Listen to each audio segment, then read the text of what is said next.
Di mo na madadaan sa ganyan mo. Eh lang, hindi ko naman sinasadya yung kahapon. Sorry. Tawarin mo na ako. Please. Promise. Hindi na mauulit yun.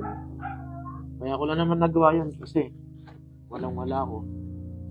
Wala akong maibigay sa'yo. Lalo na parating na yung anniversary natin. Pero, syempre, dapat di mo sinabihan ng ganon. Nasaktan kaya ako. Saka, di ko din naman gusto na makapag-iwalay sa'yo eh. Sorry din. Sige na, bati na tayo. Alam mo naman na ayaw ko mawala ka eh. Kaso sobrang tagal na natin.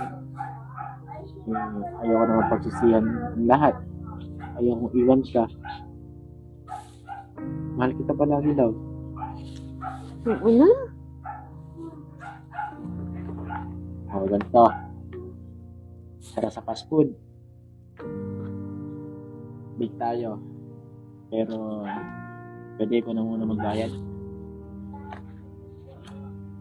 Eh, kasi, kung din pala ako, wala akong pambayad sa wifi. Wala akong panlaro ng ML.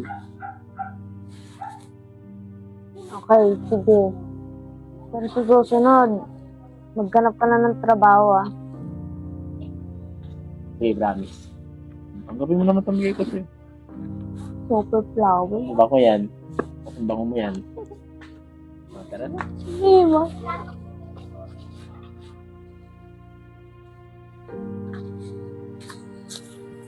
Sino yung lalaking yun?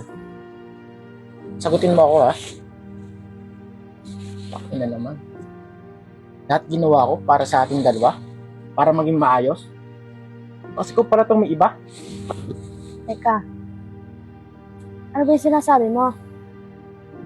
Ganun na ba kakitid ang utak mo? Ibigan ko si Lance. Magka-group kami. Tsaka kami magkasama kanina. Uy! Huwag mo akong gawing tanga. Takot na naman, oh. Kitang-kita ng dalawang mata. Yung kalandian ninyo, yung lalaking yun. Hindi patawa-tawa pa kayo nalalaman? Bakit? Ha? Hindi ka na ba masaya sa akin?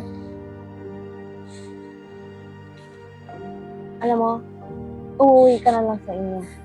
Kung hindi away, hiwala yan. Ano ba namang ugali yan?